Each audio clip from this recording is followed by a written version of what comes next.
Now we take a quick break from music to introduce our speaker, Marja von Richten. Many of you already know her from her book and DVD, Kimchi Chronicles. She's an adopted half Korean, and she really related to the NLF beneficiaries. She's here with her mother, and without further ado, we're going to begin with a short video about her journey and also hear from herself.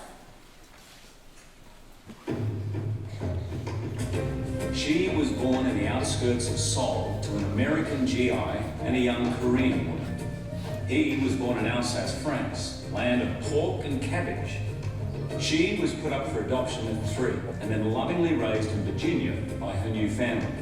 He was 16 when he began his apprenticeship. She found her birth mother when she was 19. He came to America and became one of the world's greatest chefs. They fell in love and married over a decade ago. Now, Jean-Georges and Marja returned to her birthplace to chronicle the tastes and traditions of Korea. These are the Kimchi Chronicles.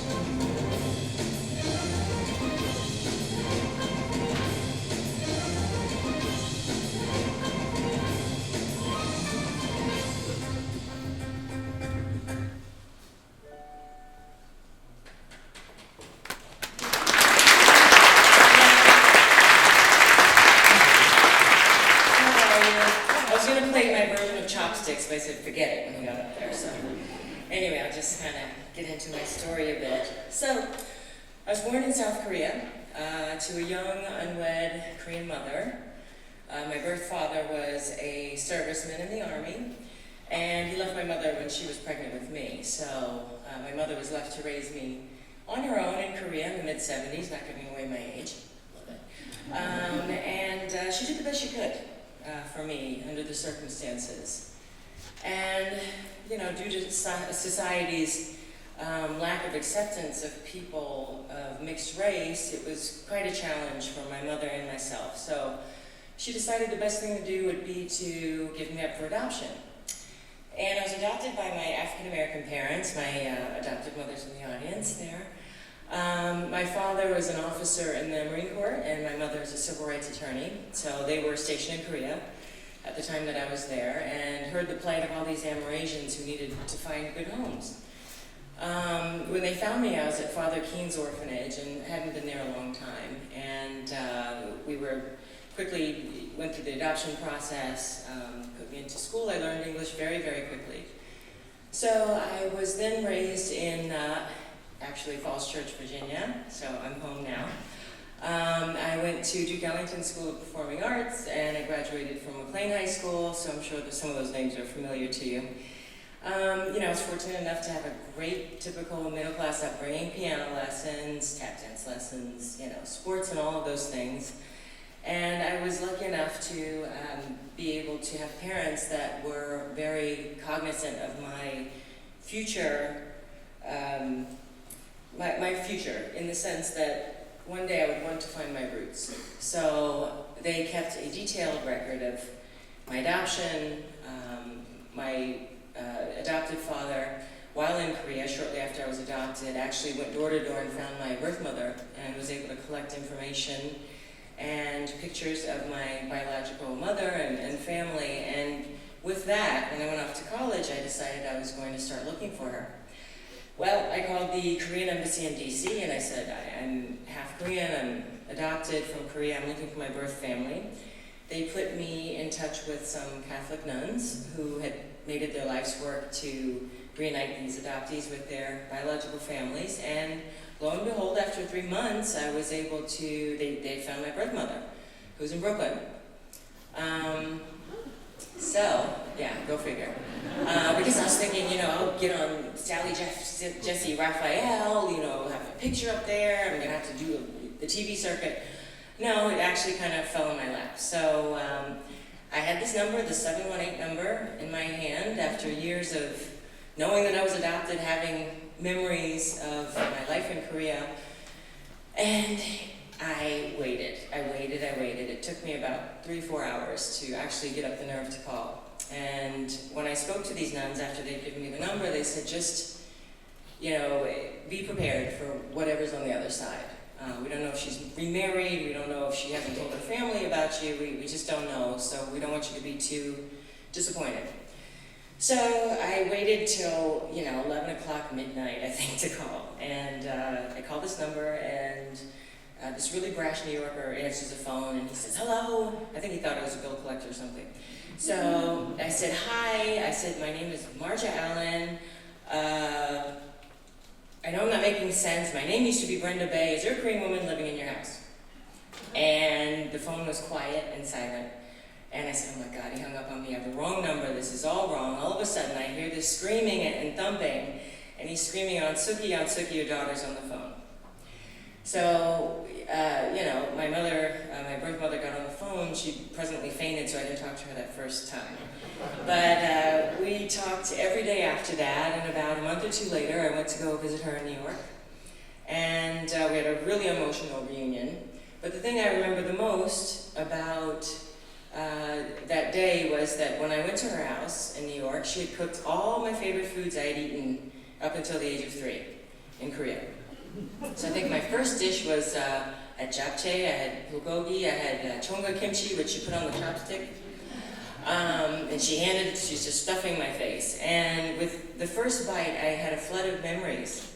And it was my first real connection to knowing that I was Korean. And it just started a passion for me. I digress a little bit, just to say that all my life growing up, I have always had an affinity for cooking. My adopted father, was a really great gourmet cook. And he would cook on the weekends sometimes, or holidays, and I would always get into his recipes. And my mother always encouraged me, no matter how dry those Jiffy boxed muffins were on Saturday morning, she'd encourage me to make lunch. So, with that, and then learning Korean food and the taste, and knowing that I knew this taste from somewhere, it became my obsession with my birth mother. So I started, she would teach me Korean recipes, which also kind of taught me the language again. For instance, she taught me how to make seaweed soup, which is called miyeokguk, and she would take me to the Korean market and say, this is the kind of miyok you have to buy. So it just became every new dish, every new taste that I tasted and remembered just became another piece of my puzzle that I was gaining back again. So fast forward, I married this world-class, kind of good chef. His name is Jean-Georges Van Gerechten. He's okay. And I'm having lunch one day at the restaurant with some neighbors of mine. You might recognize their names, Hugh Jackman and his wife. They're neighbors. I mean, really. But anyway, they're neighbors of mine, and we bonded. They have 2 adopted children, so we have a lot in common. So we were having lunch there, and the 2 producers from Kimchi Chronicles were at Jean-Georges having a meeting at my husband's restaurant, and my husband brought me over, and he said, my wife's half Korean. And I talked to the Korean producer, and he said, how much Korean do you speak, blah, blah, blah. I just kind of said, I was adopted, found my birth mother, have a nice lunch. She was like, wait, tell me the rest of the story. So, long story short, he called me the next day and asked me to host this show on Korea. And it morphed into that. So, I went to Korea, I had an amazing time. It was kind of a full circle journey for me. I grew up, because I was adopted and I wasn't really exposed to the language. The Korean culture at that time in the early 80s was really, really new and kind of foreign.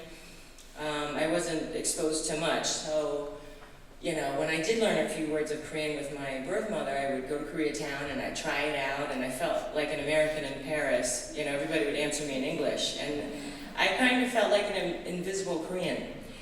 And I always thought that I needed the validation of other Koreans to feel like I was Korean.